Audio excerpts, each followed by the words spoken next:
अस्सलाम वालेकुम क्लास, क्या हाल है, कैसे हैं आप लोग। हमारा मैनेजमेंट प्रैक्टिस के सेशन चल रहे हैं। इससे पहले हमने 10 लेक्चर जो है रिकॉर्ड कर लिए हैं। आज हमारा जो है वो मैनेजमेंट प्रैक्टिसेस का जो है वो लेक्चर नंबर 11 है। हम अपने लास्ट लेक्चर को थोड़ी सी बात करते हैं, रिकैप करते हैं, थोड़ा सा रिफ्रेश करते हैं आपके दिमागों को कि हमने लास्ट लेक्चर में क्या पढ़ा था। होपफुली आप पढ़ के आए होंगे और आपके जहनों में होगा, बल्कि आपका क्विज हो जाना चाहिए आज तो मेरे ख्याल में, हमारे ख्याल में। पता नहीं कौन से डेट क्विज आपका होता है। लेट्स सी के इंशाल्लाह it will be good and wish you good luck for you. पहला क्विज आप लोगों को अच्छा रहा होगा, सेकंड भी अच्छा होगा इंशाल्लाह, एंड होपफुली फर्स्ट सेशन भी आपके अच्छे हुए होंगे, सेकंड भी अच्छा ही होना चाहिए अब तक। ठीक है, हम थोड़ा रिकैप करते हैं अपने पास कि हमारे पास हमने बात की थी लास्ट में कि हमारे पास ऑर्गेनाइजेशन प्लानिंग क्या चीज़ है। ठीक है, ऑर्गेनाइजेशन प्लानिंग की क्या इंपॉर्टेंस है, हमारे पास प्लानिंग प्रोसेस आपके पास क्या है, और हमारे पास लेवल ऑफ प्लानिंग आपके पास क्या है। हमने वहां पे लेवल ऑफ प्लानिंग के बारे में थोड़ी सी आपको ब्रीफ सा आइडिया दिया था, लेकिन उसके इन डेप्थ इन डिटेल हम जो है वो आज बात करेंगे कि जो डिफरेंट लेवल है आपके पास प्लानिंग के मैनेजमेंट के अंदर, वहाँ पर डिफरेंट लेवल्स के अंदर किस तरह से जो है वो प्लानिंग की जाती है। ठीक है, बट फर्स्ट ऑफ ऑल मैं थोड़ा सा आपको रिमाइंड करवा दूं कि प्लानिंग आपके पास है क्या। प्लानिंग आपके पास जो है ऑर्गेनाइजेशन जो है वो गोल्स आइडेंटिफाई करती है और फिर उन गोल्स को जो है अचीव करने के लिए एक रोड मैप, ठीक है, एक कोर्स ऑफ एक्शन जो है वो डिसाइड करती है। This thing is come under the planning कि आपने गोल्स आइडेंटिफाई किए। अब यहाँ पर जो सबसे इम्पोर्टेंट इशू है प्लानिंग के अंदर वो आपके पास है कि करेक्ट गोल आइडेंटिफिकेशन। ठीक है, आपने जो गोल आइडेंटिफाई करने हैं उनकी आपने फिजिबिलिटी भी फिर बनानी होती है कि दीज गोल्स आर अचीवेबल और not achievable, these goals are smart और नॉट स्मार्ट। मयरेबिलिटी उनकी जो है वो बहुत ज़्यादा ज़रूरी है, मयरेबल हों, ठीक है, और टेंजिबल हों, देखे जा सकें। इस तरह नहीं कि हवा में गोल बन रहे हैं, पता ही नहीं कहाँ पे, हवा में कुछ था, हवा में ही रह गया, पता ही नहीं चला गोल है कहाँ पे। This is not the way. तो हमें प्लानिंग के लिए प्रॉपर जो है सेटअप जो है वो देखना पड़ता है, करना पड़ता है। तो ऑर्गेनाइजेशनल जो प्लानिंग है, यहाँ पर हम जो इसको बात करेंगे कि आपकी इसके बाद आती है स्ट्रेटजी, कि आपने कुछ प्लान किया, फिर आपने एक स्ट्रेटजी बनाई, और फिर आपने स्ट्रेटजी एक्चुअली एक क्लस्टर ऑफ डिसीजंस है। ठीक है, कि आप बहुत से डिसीजन का एक मजमूआ जो कि मिल के गोल जो है उसको जो है वो अचीव कर रहे होते हैं। ठीक है, तो हमने जो बात की इंपॉर्टेंस ऑफ प्लानिंग, तो इन जो प्लानिंग है उसको ऑर्गेनाइजेशनल डेवलपमेंट के अंदर जो है बहुत ज़्यादा आपके पास गोल है। फर्स्ट ऑफ ऑल जो प्लानिंग की इंपॉर्टेंस है वो तो ये है कि आपको एक कोर्स ऑफ एक्शन, एक जो रोड मैप है वो आपको मिल जाता है। तो ये हमारी डायरेक्शन है, हमने इस डायरेक्शन में जाना है। ठीक है, आपके पास जिस तरह मैंने आपसे बात की थी कि आपको जो मिशन स्टेटमेंट है उसका रिटर्न होना बहुत ज़रूरी है, क्योंकि ऑर्गेनाइजेशंस के जो एम्प्लॉयज़ हैं उन्हें पता हो कि हमारा मिशन ये है, हमने अचीव ये चीज़ करनी है, अगर हम ये काम करेंगे तो ये हमारे पास इस डायरेक्शन में जाएगी चीज़, और हमने जो है राइट डायरेक्शन पे हमेशा जो है रहना है। तो गोल्स जो है आपके पास ये भी आपको हेल्प करते हैं कि आप अपनी जो मिशन स्टेटमेंट है, जो मिशन आपका है, उसको जो है आप करेक्टली जो है वो अचीव करें। तो जो एक रोड मैप है उसमें जो आपके पास प्लानिंग है ये भी आपके पास जो है बहुत ज़्यादा आपकी हेल्प करेगी। प्लानिंग प्रोसेस में हमने बात की थी, तो प्लानिंग प्रोसेस में हमारे पास 3 मेन चीज़ें हैं। फर्स्ट ऑफ ऑल तो you have to identify your mission and objective, कि आपके पास जो मिशन है वो आपके पास क्या है। ठीक है, मिशन का जो है करेक्टली आपने पता करना कि हमारा मिशन है क्या। ठीक है, और मिशन की जो है वो लिंकेज क्या है आपके विजन के साथ। ठीक है, और आपके पास एक और चीज़ इसमें बहुत ज़रूरी है कि जो मिशन है आपका वो भी ऐसा हो जो कि अचीवेबल हो। मिशन जो है वो आपके पास ऐसा हो जो कि प्रैक्टिकल हो। आपका जो मिशन है वो आपके ऑर्गेनाइजेशन की ओवरऑल जो प्रोग्रेस है उसके बारे में भी आपको बताता है। ठीक है, मिशन के डिफरेंट कंपोनेंट्स हैं, उसमें हम नहीं जाएंगे कि मिशन के कितने कंपोनेंट्स से क्या है, लेकिन हम उसको आज ज़रूर थोड़ा सा डिस्कस ज़रूर करेंगे मिशन के कंपोनेंट्स क्या हैं। ठीक है, मिशन विजन से किस तरह से डिफरेंट है, हम इसके ऊपर थोड़ी सी आज बात करेंगे। लेकिन हमारे पास जो प्लानिंग प्रोसेस था उसमें हमने फर्स्ट पहले बात की कि आपके पास determine your mission and objectives. Second हमने कहा कि फॉर्मुलेट स्ट्रेटजी। ठीक है, यहाँ पर आप जो अपने डिसीजंस हैं उनको आप एनालाइज करते हैं। ठीक है, and then implement the strategy, और फिर जो आपने स्ट्रेटजी बनाई है, स्ट्रेटजी फॉर्मुलेट की है, उसके लिए आपको जो रिसोर्सेज रिक्वायर्ड है आप उन रिसोर्सेज को जो है वो देखते हैं कि हमें कौन कौन से रिसोर्सेज चाहिए, ये रिसोर्सेज हमें कहाँ कहाँ से अवेलेबल होंगे, और जो हमारे पास फाइनेंशियल रिसोर्सेज हैं वेदर दे आर सफिशिएंट और नॉट। ठीक है, आपने इन तमाम चीज़ों के ऊपर आपका फोकस रहना चाहिए।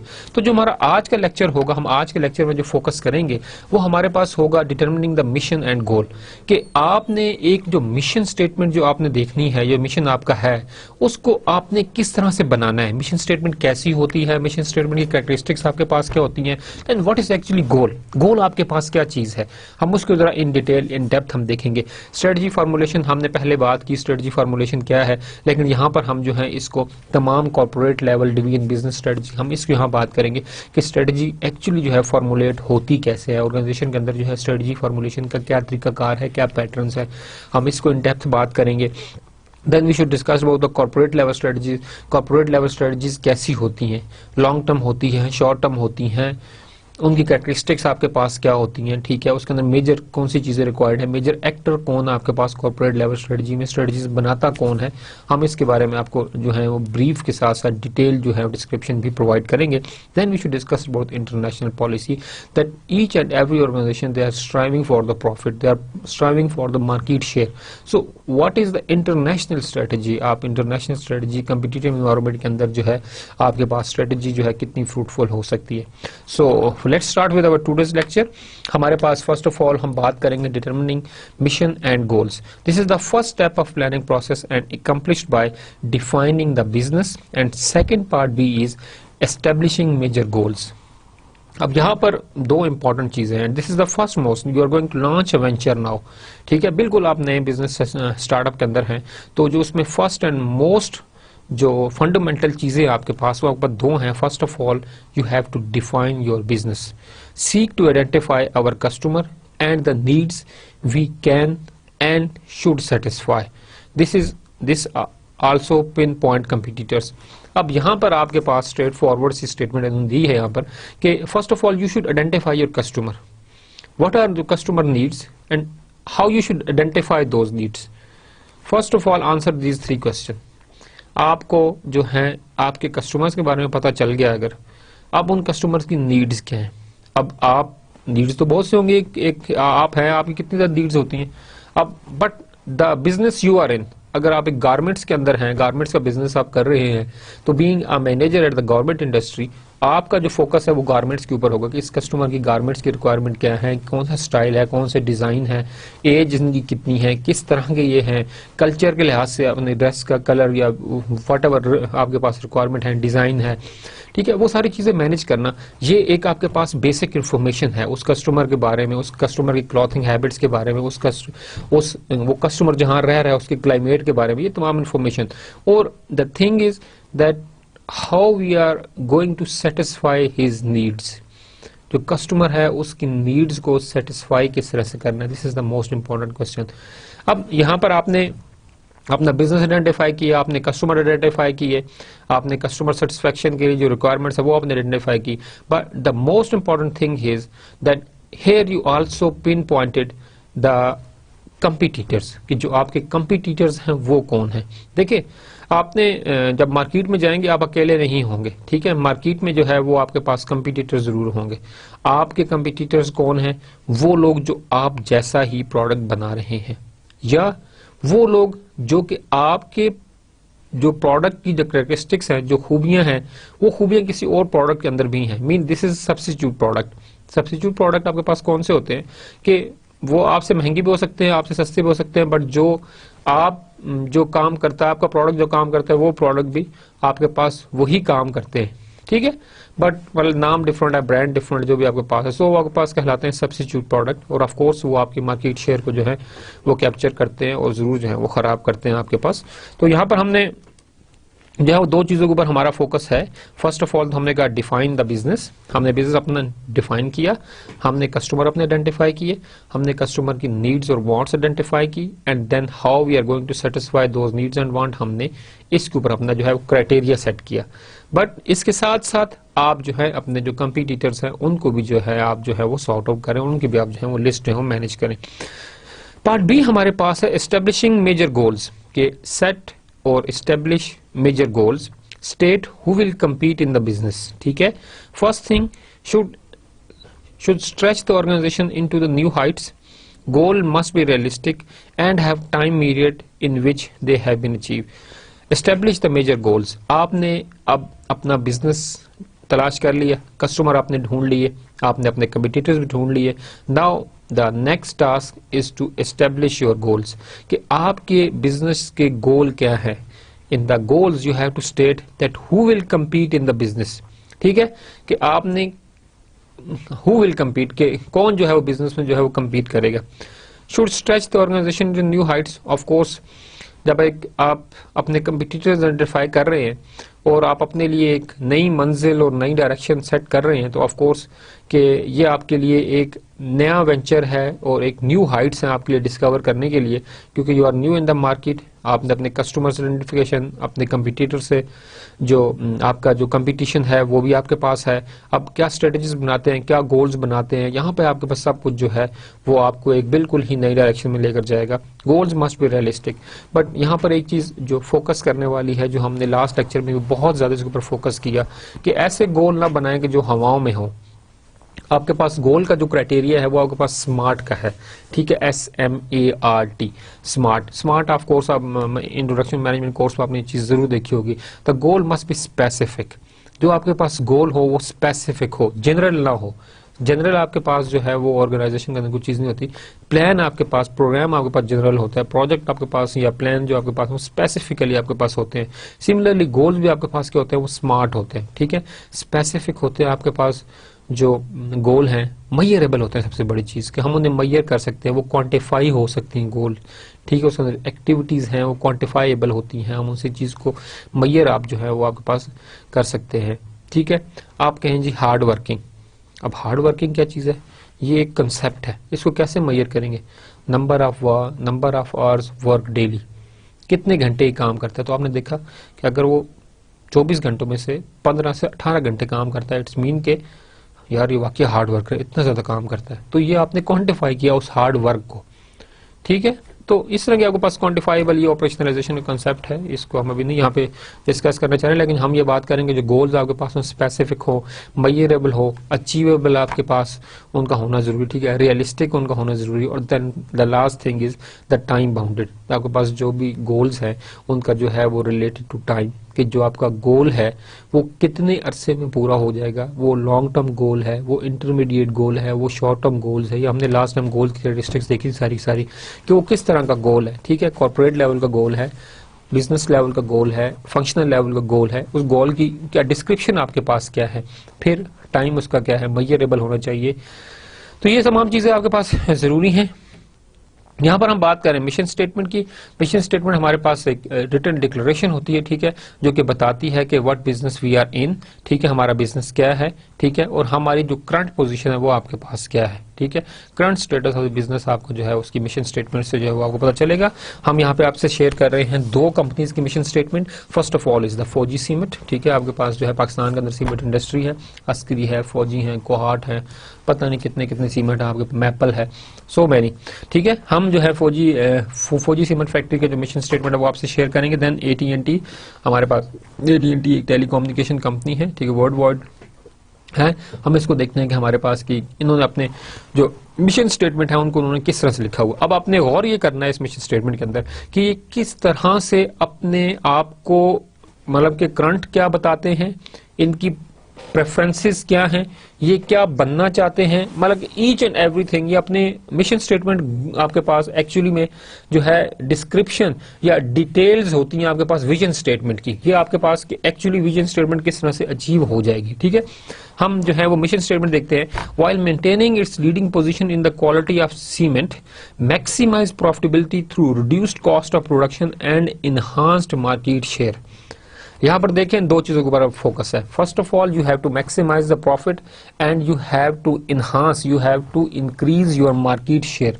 ऑफ कोर्स और भी सीमेंट फैक्ट्रीज आपके पास हैं, बट इनका जो है वो मोटो आपके पास क्या है, आपके पास मार्केट शेयर बढ़ाना और आपके पास कॉस्ट ऑफ प्रोडक्शन को रिड्यूस करना। इट्स मीन दैट ये मतलब कि टेक्नोलॉजी फोकस्ड कंपनी है, क्योंकि आपके पास कॉस्ट ऑफ प्रोडक्शन जो है वो कैसे कम होगी, जब आप कोई नई टेक्नोलॉजी अडॉप्ट करेंगे, नया प्रोसेस आप अडॉप्ट करेंगे, आप इनोवेटिव होंगे, ठीक है, आप क्रिएटिव होंगे, तभी आप जो है वो नई चीज की तरफ जो है वो कॉस्ट ऑफ प्रोडक्शन अपने रिड्यूस कर सकते हैं।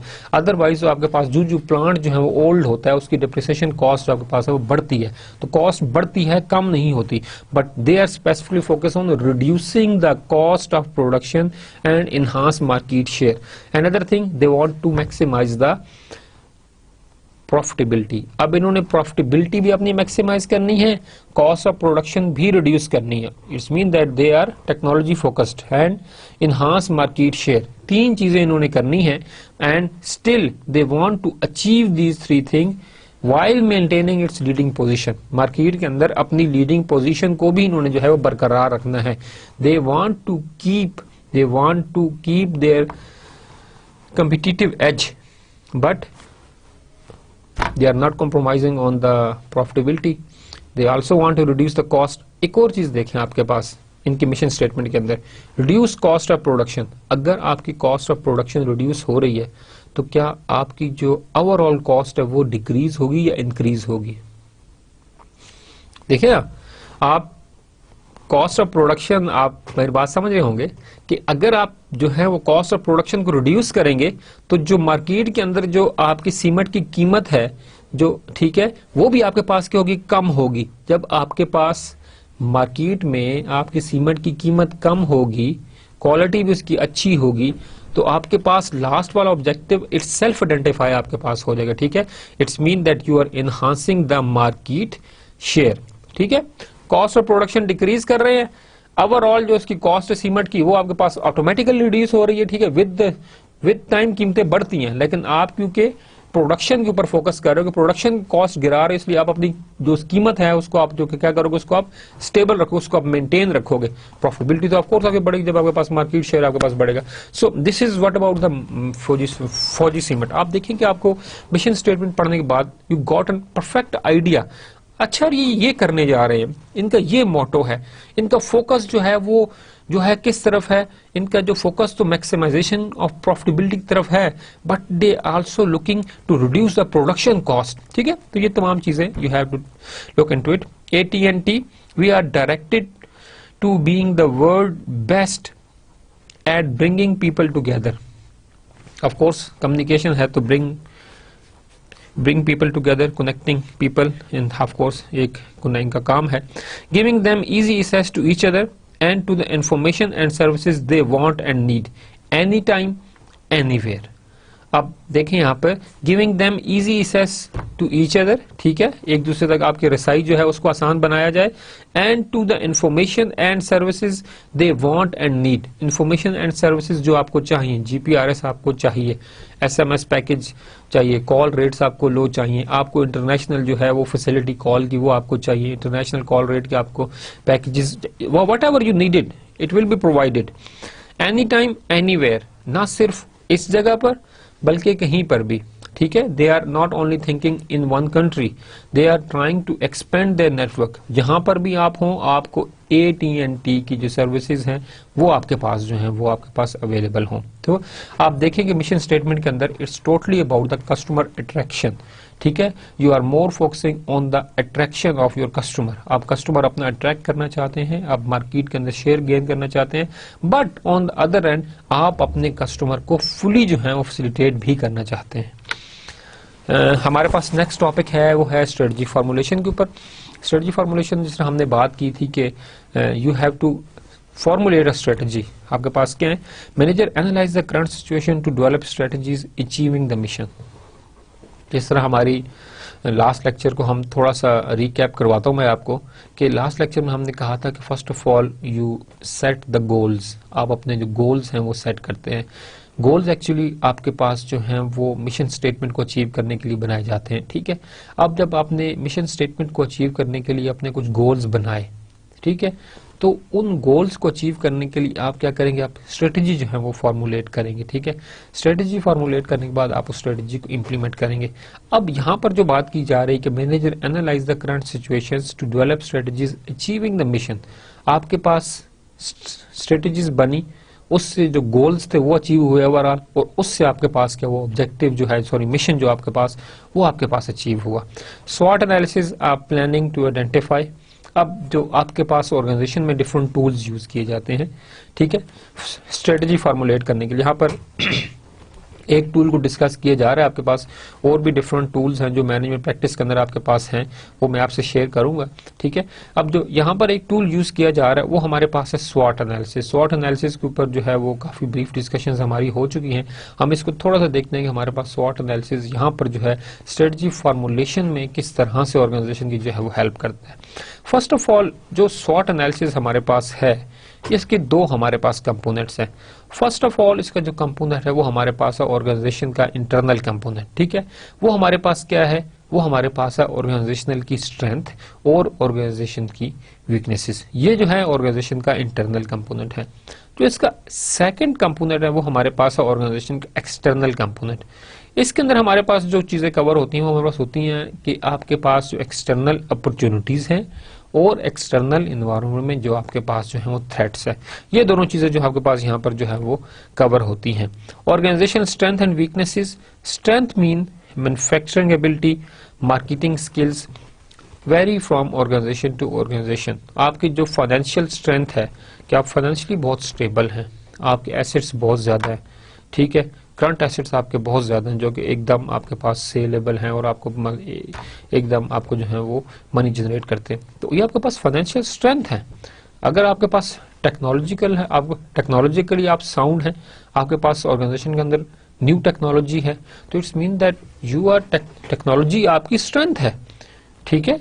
अगर आपके पास स्किल्ड लेबर है तो आपके पास स्ट्रेंथ है, आपके पास ह्यूमन रिसोर्स जो है वो कैपेबल है, स्किल्ड है, तो एक और आपके पास जो आपके पास क्या है आपके पास स्ट्रेंथ है। तो आपके पास कोई भी स्ट्रेंथ हो सकती है, ठीक है। मार्केटिंग आपके पास, सेल्स डिपार्टमेंट अच्छा है, R&D आपके बहुत ज्यादा स्ट्रांग है, तो ये तमाम चीजें आपकी जो है स्ट्रेंथ है। वीकनेसेस, हाई लेबर टर्नओवर, ठीक है, weak financial, high labour turnover, आपके पास जो लोग हैं हाई लेबर टर्नओवर आपके पास जो है बहुत ज्यादा लोग आते हैं चले जाते हैं, तो लेबर टर्नओवर है ये आपके पास बहुत ज्यादा है।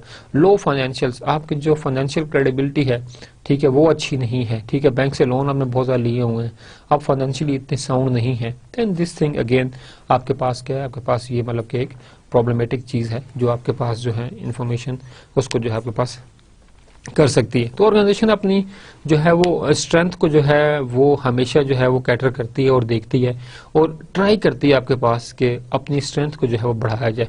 अगर ऑर्गेनाइजेशन देखती है कि हमारे पास मार्केटिंग स्किल नहीं है, ठीक है, और हमारी मार्केटिंग साइड जो है वीक है, हमारा प्रोडक्ट जो है वो प्रॉपरली जो है वो डिस्ट्रीब्यूट नहीं होता, हमारे रिटेलर्स जो हैं डिस्ट्रीब्यूटर्स जो हैं वो अच्छे नहीं हैं, तो व्हाट ही शुड डू, वो अपने पास स्ट्रेटजी बनाएगी, अपनी जो है इंटरनल जो है आपके पास जो सेल्स फोर्स है उसको मोटिवेट करेगी, टारगेट देगी, मतलब कि आपके पास डिफरेंट स्ट्रेटजीज बनाएंगे कि हम उसको किस तरह मतलब हम इस तरह इनकी स्किल्स जो है इंप्रूव करें, ट्रेनिंग्स करवाएंगे, जिस तरह भी है, मतलब कि they should try to motivate their own sales department personnel, उनको किस तरह से हम इंप्रूव करें। अब हमारे पास है opportunities and threat, they are environmental या आप इसे कह लें एक्सटर्नल, ठीक है। हम क्लाइमेट हैजर्ड्स की बात कर सकते हैं, ये एक्सटर्नल चेंज है या एनवायरमेंटल चेंज है। सोशल आपके पास जो चेंजेस हैं, सोशली आपके पास चेंजेस आती हैं, कल्चरल फैक्टर्स आपके पास हैं, पॉलिटिकल फैक्टर्स आपके पास हैं एक्सटर्नल एनवायरमेंट के अंदर, लीगल आपके पास फैक्टर्स हैं, ठीक है, गवर्नमेंट ने आपके ऊपर जी कोई लॉ इम्पोज कर दिया, सब्सिडी खत्म कर दी, सब्सिडी लगा दी, इंटरेस्ट रेट को बढ़ा दिया, ठीक है, इकोनॉमिक सिचुएशन है किसी कंट्री की वो रिलायबल नहीं है आपके पास, ठीक है। आपके पास टेक्नोलॉजिकल फैक्टर्स हैं, वो भी आपके पास एक्सटर्नल हैं, टेक्नोलॉजी का चेंज होना, एक्सटर्नल एनवायरनमेंट के पास फैक्टर, उसको आप कंट्रोल नहीं कर सकते। इन्वायरमेंटल फैक्टर्स, आपके पास बहुत से एक्सटर्नल चीजें ऐसी जो कि आपके पास यहाँ पर जो है वो आपको जो है वो आपको जो है वो सपोर्ट यहाँ पर जो है वो कर सकती हैं। अपॉर्चुनिटीज आपके पास न्यू मार्केट, ठीक है, आपके पास न्यू मार्केट का आना ये आपके पास एक अपॉर्चुनिटी है। फॉर एग्जांपल आप एक बिजनेस के अंदर हैं and you just discovered that एक और मार्केट है जहां पे हमारे प्रोडक्ट की जो आपके पास जो है वो डिमांड है, ठीक है। अब यहाँ पर जो है डिमांड क्रिएट करना या डिमांड का होना, this thing is very much fruitful, आपके पास डिमांड होनी चाहिए और डिमांड का होना बहुत ज्यादा जरूरी है। कंपनीज जो है वो हमेशा जो है वो न्यू वेंचर्स जो है उनको जो है एक्सप्लोर करती रहती है। कंपनीज कभी एक जगह पर बिजनेस नहीं करना चाहती, ठीक है। इसके एक और रीजन भी आपके पास है, जब कंपनी एक बिजनेस के अंदर होती है और कंपनी बिजनेस कर रही होती है, तो कंपनी जब एक जगह पर बिजनेस कर रही है तो आपके पास जो है सब्स्टिट्यूट प्रोडक्ट बनना शुरू हो जाते हैं। एक बिजनेस जो है, एक प्रोडक्ट जो है वो एक हद तक आता है, उसके बाद आपके पास मार्केट आपके पास क्या होती है, वो सैचुरेट हो जाती है, क्योंकि आपके पास नए से नया ब्रांड जो है वो इंट्रोड्यूस है, आपके कंपटीटर्स इतने ज्यादा हो चुके होते हैं, सब्स्टिट्यूट प्रोडक्ट इतने ज्यादा आ चुके होते हैं, न्यू इंटरेंट उस कारोबार में और कितनी दुनिया आ चुकी होती है कि आपके पास जो है आपकी जो है दुकान का जो है वो हिसाब खत्म होता है। फॉर एग्जाम्पल आप इसमें देखेंगे आपके पास मार्केट है कोई एक, उस मार्केट के अंदर आपके पास एक किराने की दुकान खुली, सेटअप बड़ा अच्छा, बिजनेस बहुत अच्छा जबरदस्त आपका चला at the start. With time आपके पास क्या हुआ, टाइम के साथ साथ आपने देखा कि वहां पे और भी जो है वो किराने की जो है मर्चेंटाइन आपके पास दुकानें जो है वो खुलना शुरू होगी। तो आहिस्ता आहिस्ता आपके पास कस्टमर आपका क्या हुआ, वो डिस्ट्रीब्यूट हो गया। ठीक है, जब कस्टमर डिस्ट्रीब्यूट हुआ तो आपकी सेल्स जो है वो रिड्यूस हुई। एट द एंड आपके पास होगा बिजनेस पर चल रहा होगा that you are just meeting your cost, आपका अपने जो भी एसेसरीज हैं जो आपके पास मतलब के डिफरेंट लाइबिलिटीज आप उन्हें बस सिर्फ पूरा कर रहे होंगे, इसके अलावा आपके पास प्रॉफिटेबिलिटी वाला मार्जिन खत्म हो जाएगा। सो दिस इज द वे कि जो आपके पास सीईओज हैं या जो एक एंटरप्रेन्योर होगा वो हमेशा नए वेंचर और नए बिजनेस और नई अपॉर्चुनिटी की आपके पास तलाश में होगा। इसकी मैं आपको एग्जांपल देता हूं कि बाटा आपके पास है, ठीक है, बाटा वालों ने अपना एक बंदा भेजा जी आप अफ्रीका में जाएं और जाके देखें कि जी बाटा का वहां पे बिजनेस चल सकता है कि बिजनेस वहां पर नहीं चल सकता। दो कंपनियां थी, एक फॉर एग्जांपल हम बाटा करते हैं, एक हम किसी और कंपनी को हम जी कर लेते हैं। ठीक है, आप सपोज कर लें कि दो आपके पास शू कंपनीज हैं। एक का जब वहां पे मार्केटिंग मैनेजर या सेल मैनेजर गया तो उसने देखा, उसने कहा कि यहाँ तो जो है वो लोग जो है वो शूज पहनते ही नहीं है। ठीक है, उसने अपनी कंपनी को आगे रिपोर्ट बैक किया जी हमारा बिजनेस वहां पे नहीं चल सकता क्योंकि वहां पर तो लोग जो है वो शूज पहनते ही नहीं है, तो जहां लोग शूज नहीं पहनते वहां पे हमारा बिजनेस स्टार्ट करने का क्या फायदा हुआ। तो ऑफ कोर्स एक नया वेंचर नहीं ड्राफ्ट हुआ। दूसरा जो मार्केटिंग मैनेजर था उसने जाकर देखा तो वो तो गया और नेक्स्ट फ्लाइट से वापस आ गया। उन्होंने कहा भी आप अभी तो गए थे वापस, उन्होंने कहा जी वहां तो जूते पहनने के लिए है ही नहीं, वहां तो जूते पहनने के लिए है ही नहीं, हम एज सुन एज पॉसिबल अपना बिजनेस जो है वहां पर क्या करें, उसको शिफ्ट करें। अपॉर्चुनिटी, अब the way you are actually thinking, यहाँ पर जो है वो हमने कॉग्निटिव बाइसेस की बात की थी ना, यहाँ पर देखें इस फैक्टर को कितना वो क्लियर आपके पास हो रहा है। ठीक है, कॉग्निटिवली एक मतलब बाइसेस आपके पास हैं। एक कह रहा है जी वहां तो जूते लोग हेलो वहां तो जूते ही नहीं है, शॉर्टेज है, प्लीज हरी अप, जल्दी से बिजनेस स्टार्ट करें वहां पे एज सून एज पॉसिबल। दूसरा कह रहा है हमारा बिजनेस वहां चल नहीं सकता जी, वहां पर तो लोग जूते ही नहीं पहनते। सो द परसेप्शन, ठीक है, आपके पास जो है जजमेंटल स्किल, जो आपके पास इंट्यूशन है, it's again contribute something very much. तो एक न्यू बिजनेस वेंचर आपके पास जो है, एक नई market, of course it's an opportunity. आपके पास जो थ्रेट्स हैं, इकोनॉमिक रिसेशन, कंपटीशंस, ये तमाम आपके पास एक्सटर्नल एनवायरनमेंट की जो थ्रेट्स है, ठीक है, इनको जी आपको जो है साथ साथ जो है फोकस करना पड़ता है। And this is the way that हम जो स्ट्रेंथ देखते हैं, वीकनेसेस देखते हैं, अपॉर्चुनिटीज देखते हैं, थ्रेट्स देखते हैं, हम इनकी एक लिस्ट बनाते हैं। ठीक है, हम लिस्ट बनाते हैं कि ये अपॉर्चुनिटीज हैं, ये थ्रेट्स है, ये स्ट्रेंथ है, ये वीकनेसेस है, फिर हम उनको प्रायोरिटी देते हैं कि अपॉर्चुनिटी में हमारी क्या प्रायोरिटी है, थ्रेट्स में कौन सी ऐसी थ्रेट है जो कि हमें डायरेक्टली जो है अभी इफेक्ट कर सकती है। Then we look at the strength कि हमारे पास मेजर स्ट्रेंथ ये है, मेजर वीकनेसेस आपके पास ये है। फिर आप अपने क्या करते हैं, अपने एक शॉर्ट मैट्रिसेस बनाते हैं। ठीक है, लिस्ट डाउन करने के बाद स्ट्रेंथ, वीकनेस, अपॉर्चुनिटी, फिर आप अपने जो मैट्रिसेस बनाते हैं, फिर आप जो है मैच करते हैं अपने पास इस चीज को। स्ट्रेटजी आपके पास formulation and planning and strategy formulation, आपके पास SWOT analysis, identify strength and weaknesses inside the firm and opportunities and threat in the external environment. अब इसके आपके पास जो है तीन जो है इसके आपके पास जो है डायमेंशंस है। Corporate level strategy, develop a plan of action to maximise long run value. ठीक है, लॉन्ग टर्म में आपने करना है, ऑफ कोर्स जो आपके पास मिशन स्टेटमेंट है वो एक लॉन्ग टर्म है। ठीक है, एनुअल ऑब्जेक्टिव्स है वो लॉन्ग टर्म है। तो corporate level develop a plan of action maximising long term values, आपके पास लॉन्ग टर्म को देखते हैं ये। Business level strategy, a plan of action to take advantage of the opportunities and maximise and minimise the threats. ठीक है, maximise the benefit and minimise the threat. अब business level strategy क्या करेगा, वो आपके प्लान ऑफ एक्शन बनाएगा कि हम जो अपॉर्चुनिटीज हैं उससे हम किस तरह से एडवांटेज ले सकते हैं। Of course in order to take the advantage from the opportunities you have to look at your internal strength, कि आपकी इंटरनल स्ट्रेंथ जो है कैसी हैं, कितनी है, whether they match with the opportunity available externally और नॉट, ठीक है। जैसे हमने न्यू मार्केट का जिक्र किया, तो अब हम नए मार्केट में जाते हैं और अब देखते हैं हाँ यार इस जगह तो हमारा जो है वो स्ट्रेंथ है इसके अंदर, और हम इस जगह पर जो है इसको लॉन्च करें तो हम जो है वो मार्केट में जो है वो मार्केट कैप्चर कर सकते हैं और अपने मार्केट शेयर गेन कर सकते हैं। तो of course business level strategy में आपके पास यही चीज आती है, एंड मिनिमाइज द थ्रेट, ठीक है। आप जब एक जगह से दूसरी जगह जाएंगे तो ऑफ कोर्स आपके पास जो है थ्रेट्स जो है वो मिनिमाइज होने के चांसेस भी होंगे, बढ़ने के चांसेस भी होंगे, बट डिपेंड ऑन के how much feasible mean that suitable condition is for you, ठीक है। जो बिजनेस आइडिया वो कितना सूटेबल है आपके लिए, इस पर डिपेंड करता है। Function level strategy, plan of action, improving departments ability to create value. यहाँ पर जो फोकस है वो आपके पास वैल्यू क्रिएशन के ऊपर है। वैल्यू क्रिएशन आपके पास ये है कि हाउ इफेक्टिवली यू फंक्शन, ठीक है, how effectively your employees they are actually delivering, आपके पास किस तरह से वो वर्क जो है वो डिलीवर कर रहे हैं, ठीक है। आपके पास जो इंटरनल ऑर्गेनाइजेशन की जो रिस्पॉन्सिबिलिटी लाइन है, अथॉरिटी लाइन है, उसमें मतलब कोई क्लैश तो नहीं है। Is there conflict in the organisation, conflict तो नहीं ऑर्गेनाइजेशन के अंदर, ठीक है। मतलब इंटरनल जो है वो टीम वर्क के ऊपर ज्यादा फोकस है, whether there is a system thinking और there is a centralised approach. क्या इंटरनली क्या है ऑर्गेनाइजेशन के इंटरनल जो है ऑफ कोर्स जो सेटअप है, जो हायरार्की है ऑर्गेनाइजेशन की, जो डिसीजन मेकिंग आपके पास एक फ्लो है, ये तमाम का तमाम एक्चुअली कंट्रीब्यूट एंड डिसाइड, ये डिसाइड करता है आपके पास कि एक्चुअली आपके पास जो है वो वैल्यू क्रिएशन हो रही है नहीं हो, ठीक है।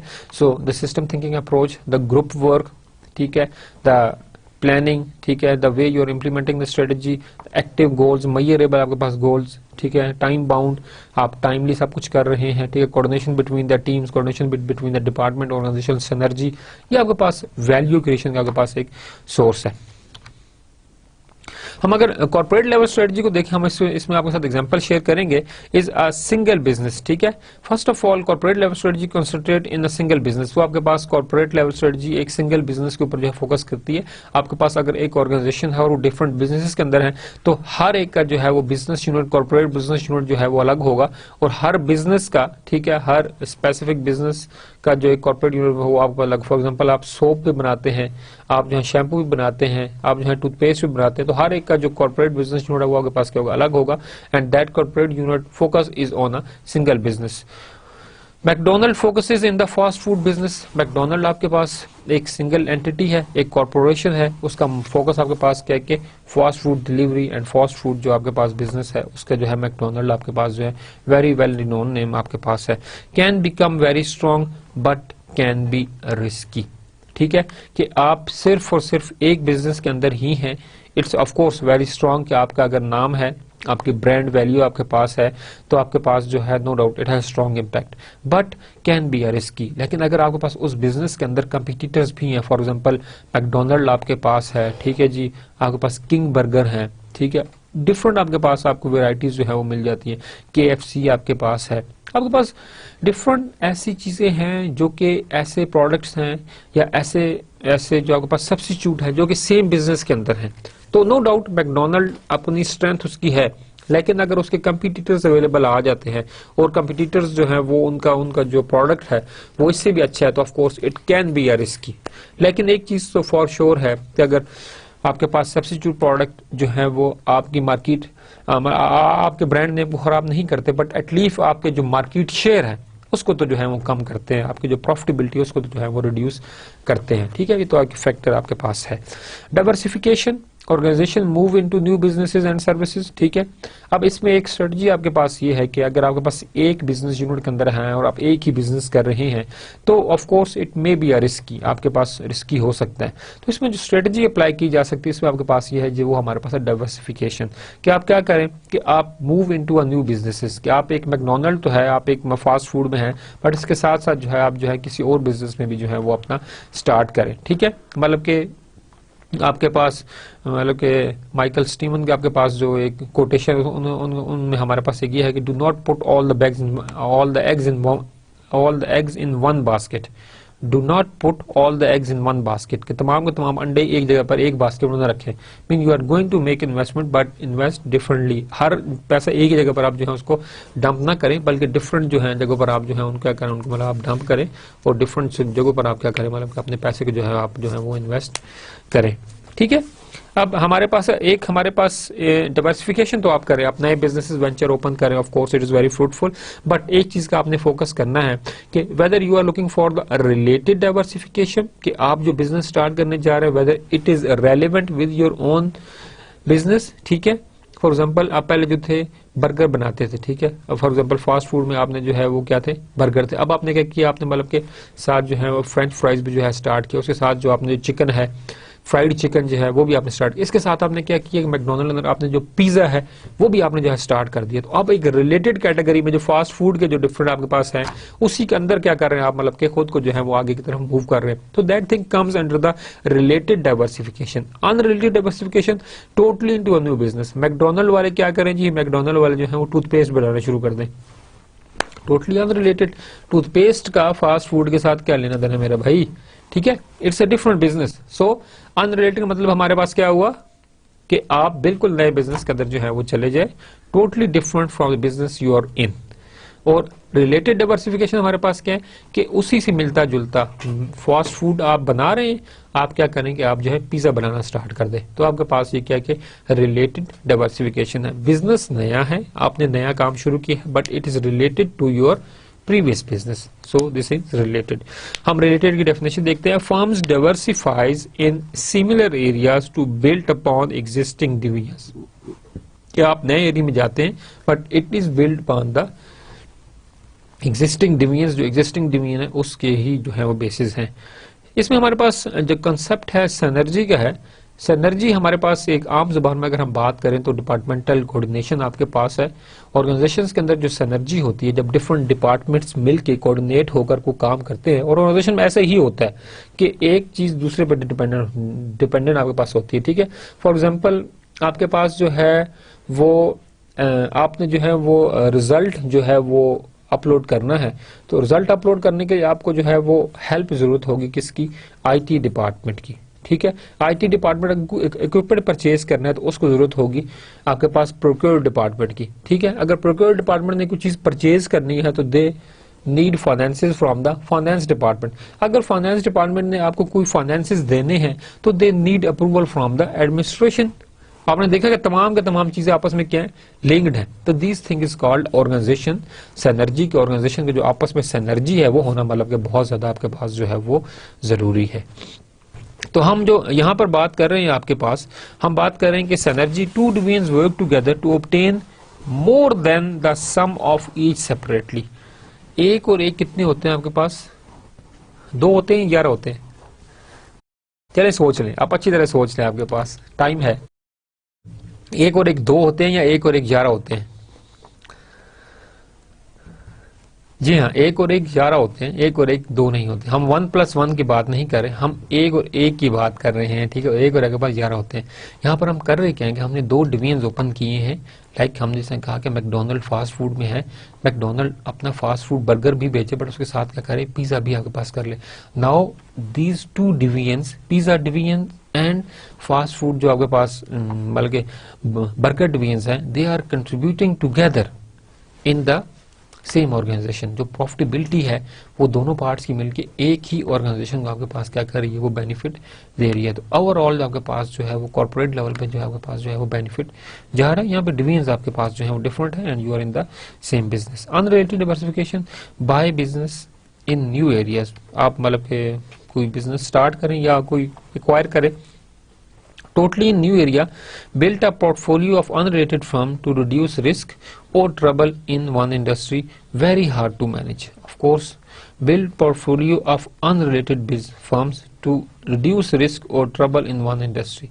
आप जो हैं वो एक बिजनेस के अंदर नुकसान नजर आ रहा था तो आपने क्या किया, एक और नया बिजनेस शुरू किया।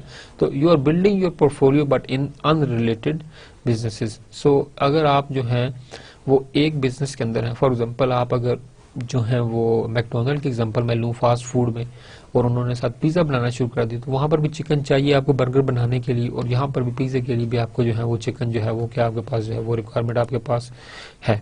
तो आप देखें यहाँ पर कि दोनों के अंदर जो है वो सेम कंटेंट सेम इंग्रेडिएंट्स आ रहे हैं। अब अगर मैकडोनल्ड वाले क्या करें कि वो क्या करें, वो टूथपेस्ट बनाना शुरू कर दें। अब टूथपेस्ट के अंदर ना तो चिकन डलता है, ना ही आपके पास प्याज टमाटर डलते हैं, ना ही आपके पास बर्गर डलते हैं, ठीक है, ना ही ब्रेड डलती है। तो आपने जो एक फुल फ्लैज नया अपना सेटअप जो है वो चला लिया। वहां पर जो आपके पास चिकन डिलीवरी आ रही है, उस चिकन को आप दोनों जगह पर यूज कर सकते हैं। रॉ मटेरियल ऑलमोस्ट दोनों का जो है वो सेम ही है, but of course category is very much different, और ऑफ कोर्स कस्टमर भी दोनों का आपके पास क्या है वो डिफरेंट है, ठीक है, बट आपके पास रिलेटेड आइटम्स हैं दोनों के दोनों। यहां पर आप टूथपेस्ट के लिए दोनों बहुत मुख्तलिफ चीजें चाहिए।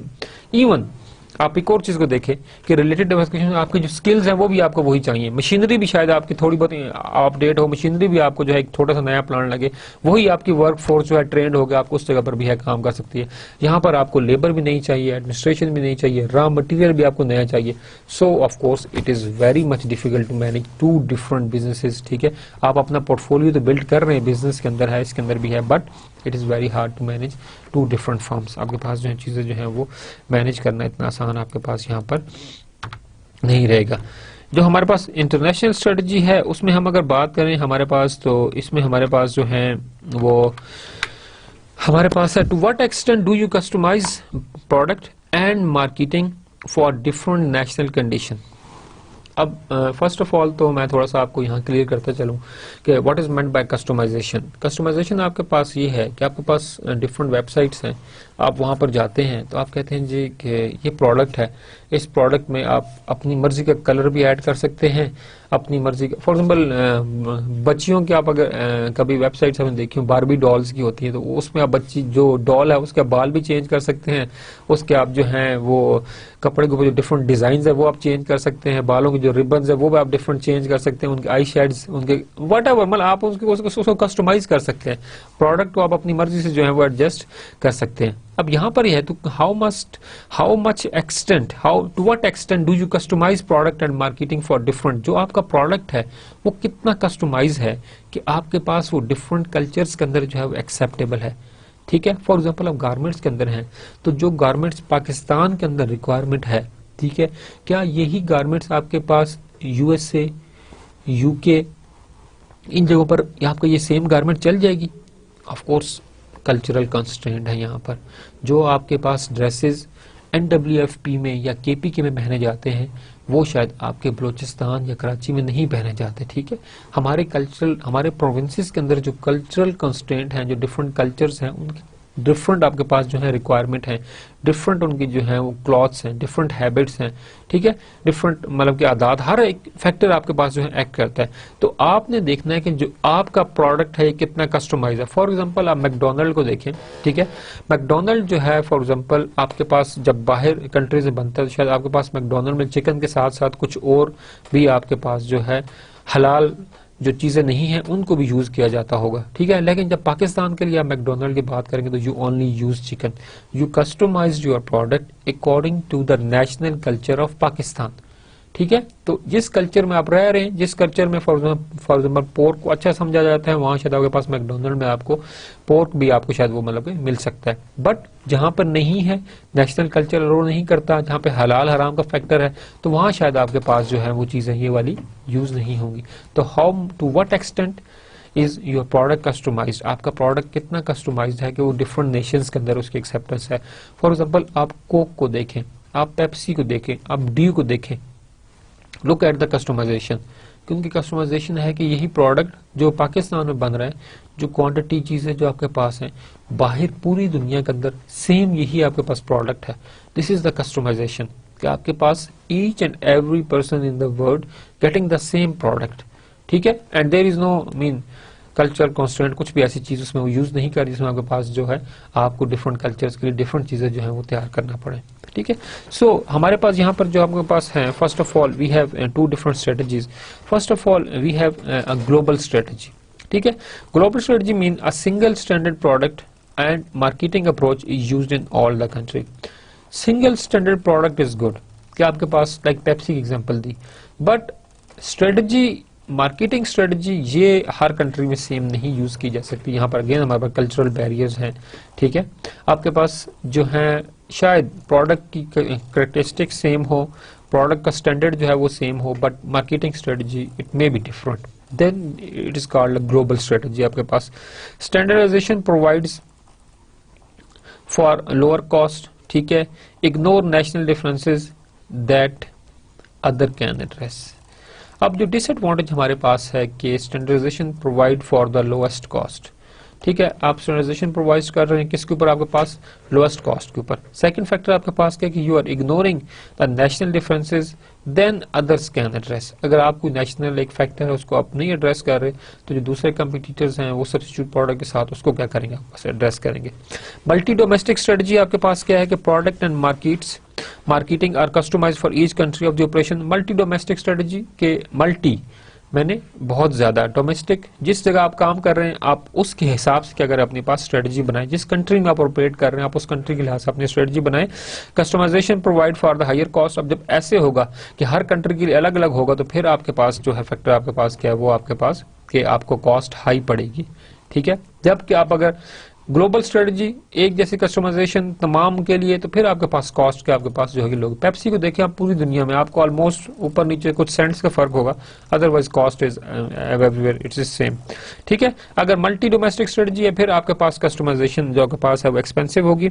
Embraces national differences and depend on them for the success. आपके पास नेशनल जो डिफरेंसेस हैं, हर कंट्री का अपना कल्चर है, अपने एथिक्स हैं, अपनी वैल्यूज हैं, ठीक है, उनको आप देखते हुए चलेंगे और उसके फिर जो सक्सेस के जो क्राइटेरियाज होंगे वो हर कंट्री के अंदर आपके पास क्या होंगे, वो डिफरेंट होंगे। यहाँ पर हमने बात की थी आपके पास डाइवर्सिफिकेशन की, यहाँ पर हम बात कर रहे हैं वर्टिकल इंटीग्रेशन की, इंटीग्रेट करना, चीजों को जोड़ना। When the firm is doing well managers can add more value by producing its own input और डिस्ट्रीब्यूटिंग इट्स प्रोडक्ट, ठीक है, by producing its own input और डिस्ट्रीब्यूशन इट्स प्रोडक्ट। अब यहाँ पर जो वर्टिकल इंटीग्रेशन आपके पास है, यहाँ पर हम जो कंट्रोल लेना चाह रहे हैं, असल में एक स्ट्रेटजी है ये वर्टिकल इंटीग्रेशन, आपके पास एक स्ट्रेटजी है जिसमें आप अपने बिजनेस के ऊपर जो है कंट्रोल लेना चाह रहे हैं। And how you are gaining the control actually, कि आप क्या कर रहे हैं कि आप अपनी इनपुट जो रॉ मटेरियल है, ठीक है, उसको भी कंट्रोल करना चाह रहे हैं। मींस कि जो आपके पास और जो आपके पास आउटपुट है उसको भी आप कंट्रोल करना चाह रहे हैं। आउटपुट जब आप मार्केट में भेजते हैं तो किसको आप देते हैं, डिस्ट्रीब्यूटर को, ठीक है। आप अपने पास जो डिस्ट्रीब्यूशन चैनल है उस पर भी कंट्रोल करना चाह रहे हैं और जो आपके पास सप्लाई है, जो आपको रॉ मटेरियल सप्लाई करता है, इनपुट है, उसके भी आप कंट्रोल करना चाहते हैं। ठीक है, ये एक स्ट्रेटजी है कि ऑर्गेनाइजेशन अपने पास रखना चाहती है कि you are not dependent on supplier, कि वो सप्लाई करें तब आपका प्रोडक्ट बने, बल्कि आप खुद इतने आपके पास एक्सपर्टीज हैं, इंटरनल आपके पास इंटरनली आप इतने स्ट्रेंथन हैं कि आप जो हैं अपने इनपुट सप्लाई चैनल को भी खुद हैंडल कर सकते हैं और डिस्ट्रीब्यूशन को भी खुद हैंडल कर सकते हैं। Then it is good for the organisation that you are not dependent on the distributors. ठीक है, कि आप जो है मार्केट सप्लाई, बट आप खुद अपनी निगरानी में चीजों को जो है वो करवा रहे हैं और अपना डिस्ट्रीब्यूशन चैनल आपका। Same thing is with the supply, कि आपके अपने सप्लायर्स हैं, आप खुद जो है अपने इनपुट जो है वो मैनेज कर रहे हैं। Backward vertical integration, the firm produces its own input. ठीक है, for example McDonald grow its own potato. देखा आपने, मैकडोनल्ड क्या कर रहा है, अपने के पोटैटोज जो है वो क्या करता है, वो खुद ग्रो करता है। Then you are managing your own input, you are not dependent on the market. ठीक है, can lower the cost of the supplies. Of course जब आप अपनी चीज खुद करेंगे तो वहां पर आपके सप्लायर की जो है वो इन्वॉल्वमेंट नहीं है, जो आपको उसको चार्जेस देने हैं, this that transportation what ever it is. Supplier आपका जब नहीं है तो आपके पास थर्ड पार्टी है नहीं, तो आप फिर तो आपकी जान नहीं छोड़ेगी, तो आपके पास जो सप्लायर कॉस्ट है वो आपके पास कम होगी। The second thing that you have a strong check and balance on the quality, कि आपकी जो क्वालिटी है उसके ऊपर भी जो आपका चेक एंड बैलेंस है वो भी बहुत ज्यादा है। तो दिस थिंग इज गुड कि आप जो इनपुट दे रहे हो, मतलब जो क्वालिटी कस्टमर को चाहिए, आप उस क्वालिटी को यहाँ पर जो है वो मेंटेन कर रहे हो। Backward vertical integration, the firm distributes its own product. आपका जो डिस्ट्रीब्यूशन चैनल है, जो आपका प्रोडक्ट जो डिस्ट्रीब्यूशन है उसको भी आप खुद है। For example McDonald own the final restaurant. जो रेस्टोरेंट है मैकडोनल्ड के वो अपने होते हैं, वो अपने रेस्टोरेंट की फ्रेंचाइजिंग नहीं करते। ठीक है, firm can lower cost and ensure the final quality. एक तो कॉस्ट आपके पास रिड्यूस होगी, ठीक है, आपने बंदे हायर किए हैं, उनको आपने दिस दैट आपके पास पूरी आपने अपनी चीज खुद ले ली है, और अब आप क्या कर रहे हैं कि आपका जो क्वालिटी के ऊपर चेक है, जो एंड प्रोडक्ट की क्वालिटी, इनपुट के ऊपर देखो आपने पोटैटो की क्वालिटी को जो है वो इंश्योर किया, जो क्वालिटी आप चाहते हैं कि इसमें पोटैटो आपको मिले। एंड पे आप खुद जो है डिलीवर कर रहे हैं, आप उसकी फ्रेंचाइजिंग नहीं कर रहे, ठीक है। जब आपके पास अपनी शॉप होगी तो आप उसका खुद जो है वो केयर करते हैं, this thing the final quality. आपके पास वर्टिकल वैल्यू चेन आप देखें हमारे पास कि एक आपके पास जो है वो बैकवर्ड वर्टिकल इंटीग्रेशन है कि you are controlling your raw material, your supply backward input phase. आपके पास आउटपुट फॉरवर्ड, आपके पास क्या है फॉरवर्ड वर्टिकल इंटीग्रेशन, आपके पास डिस्ट्रीब्यूशन, आउटपुट को डिस्ट्रीब्यूट करना, raw material, intermediate manufacturing, assembly and distribution and customer तक आप खुद जो है डिस्ट्रीब्यूट करते हैं। यहाँ पर रॉ मटेरियल आपका बैकवर्ड, इसको आपके पास और डिस्क्रिप्शन आपको मिली इसकी। बिजनेस लेवल जो आपके पास स्ट्रेटेजी है यहाँ पर number of the market segments उस पर डिपेंडेंट है और डिपेंडेंट आपके पास स्ट्रेटेजी के ऊपर। यहाँ पर जो आपके पास नंबर ऑफ मार्केट सेगमेंट्स हैं वो आपके पास मैनी है और फ्यू है, और स्ट्रेटेजी आपके पास है लो कॉस्ट स्ट्रेटेजी आपकी है या डिफरेंशिएशन, या you are making something unique, ठीक है, डिफरेंट। मैनी आपके पास जो मैनी लो कॉस्ट, मैनी जो आपके पास है यहाँ पर many low cost, few focused low cost, आपके पास फ्यू है, और फिर आपका डिफरेंशिएशन है फोकस डिफरेंशिएशन, ठीक है। अगर आपके पास मैनी है, बहुत ज्यादा प्रोडक्ट बन रहा है तो of course your focus is low cost का। अगर आपके पास प्रोडक्ट बल्क में बनेगा तो आपके पास कॉस्ट होगी, आपके पास वो लो होगी। अगर फ्यू बनेगा तो फोकस्ड लो कॉस्ट, ठीक है। आप फ्यू बना रहे हैं बट आपके पास फोकस्ड है, फिर आप एक स्पेसिफिक सेगमेंट को टारगेट करेंगे। अगर आप डिफरेंशिएशन की बात करते हैं, अगर डिफरेंशिएशन जो प्रोडक्ट आपका यूनिक है, फोकस डिफरेंशिएशन, ठीक है। अगर मैनी है तो फिर तो आप डिफरेंशिएशन करें तो आपके पास मार्केट के अंदर ऑफ कोर्स आप जो है वो लार्ज मार्केट शेयर कैप्चर करेंगे।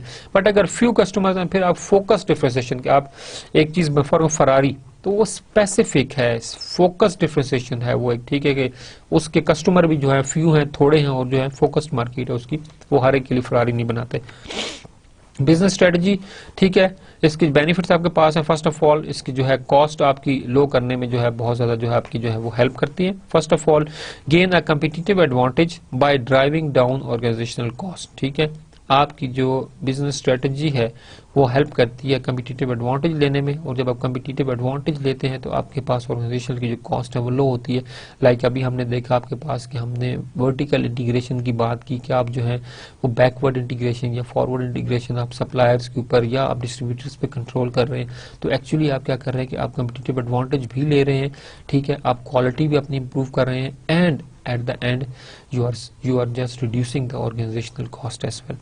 Managers manufacture at low cost, manager जो है वो लो कॉस्ट में मैन्युफैक्चर करते हैं, reduce the waste, और जो अपनी वेस्टेज है उसको भी जो है वो कम से कम करते हैं। Lower cost than competition mean lower prices, ठीक है। लोअर कॉस्ट, आपके पास कॉस्ट लो होगी तो आपके पास जो प्राइसेस है वो आपके पास कम होंगी, और ऑफ कोर्स कंपटीशन भी आपका जो आपके पास जो है वो आपके पास जो है फिर वो कम होगा। अगर आपके प्राइसेस अपने कंपटीटर से कम है, ठीक है, तो ऑफ कोर्स कॉस्ट भी कम आपको पड़ रही है आपके कंपटीटर से।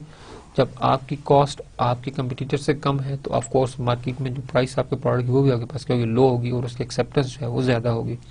डिफरेंशिएशन में बात करें, gain a competitive advantage by making your own product different from the competitors. Differentiate करें खुद को, आपके प्रोडक्ट जो है वो यूनिक हो, आपके कंपटीटर से डिफरेंट हो, ठीक है, then it's come under the category of differentiation.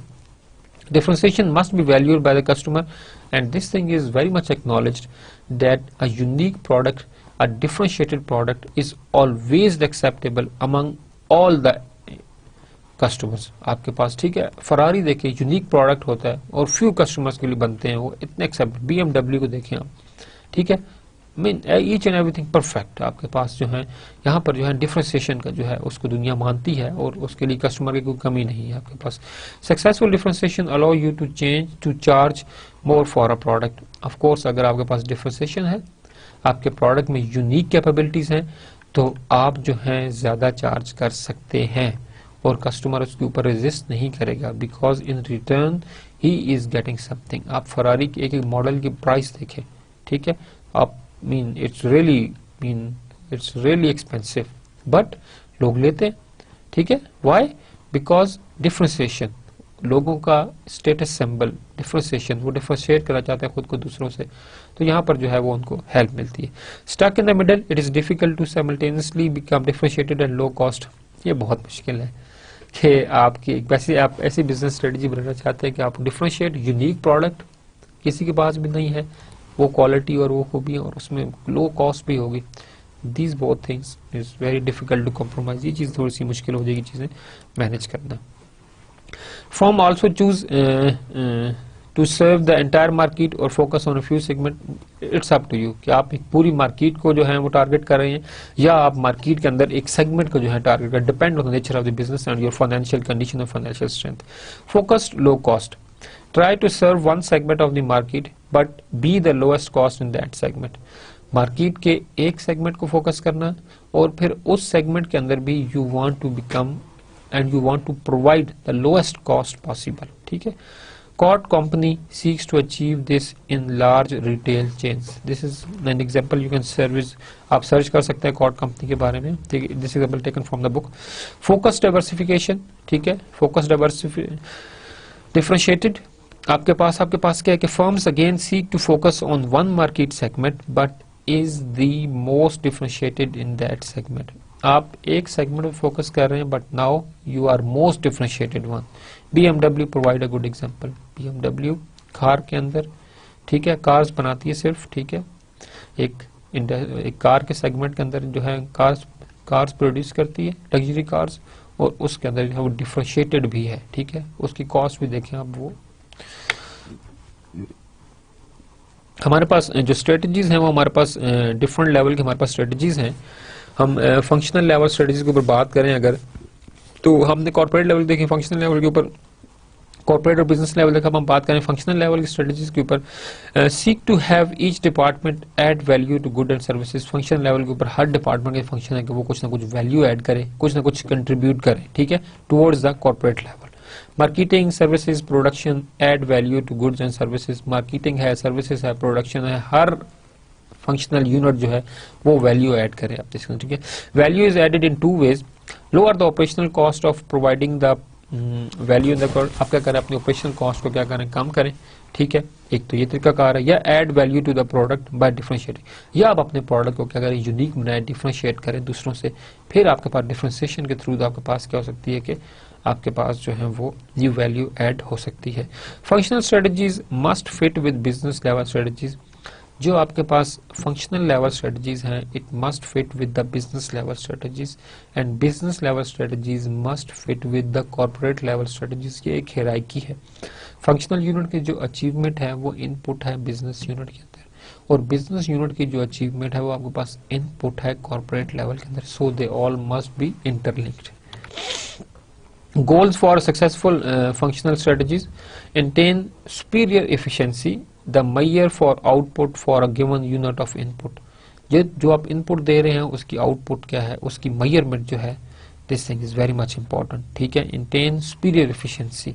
ठीक है. अगर इनपुट कम है, आउटकम ज्यादा है, इट्स मीन के सुपीरियर एफिशिएंसी आपके पास जो है वो ज्यादा है. attain superior quality, product that reliably do the job they were designed for. जो उनका मकसद था, जो क्वालिटी बनाई गई थी, जो बताई दी गई थी आपके पास, अगर वो क्वालिटी अचीव हो रही है, इट्स मीन कि आपके पास जो है वो सुपीरियर क्वालिटी है. ठीक है. First of all efficiency. Input आप घटाएंगे और आउटपुट आप क्या करेंगे, वो बढ़ाएंगे. दूसरी आपके पास है कि क्वालिटी.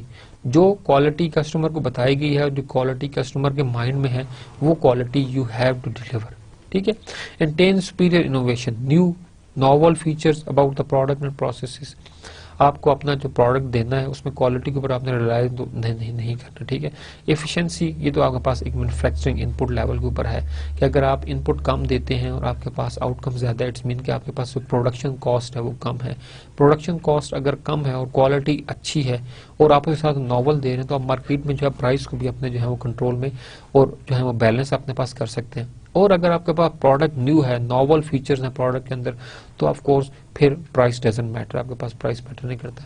आपके पास कंसिस्टेंट क्वालिटी इंप्रूवमेंट है, कंसिस्टेंट इनोवेशन है. फॉर एग्जांपल आप अगर सॉफ्टवेयर इंडस्ट्री के अंदर देखें तो आपके पास एक प्रोडक्ट आता है, ठीक है, उसके बीटा वर्जन आपके पास आते हैं, बीटा वर्जन आया है, उसके बाद फिर उसके बाद एंड आपके पास जो एक फाइनल प्रोडक्ट है जो प्रो फॉर्म में आता है.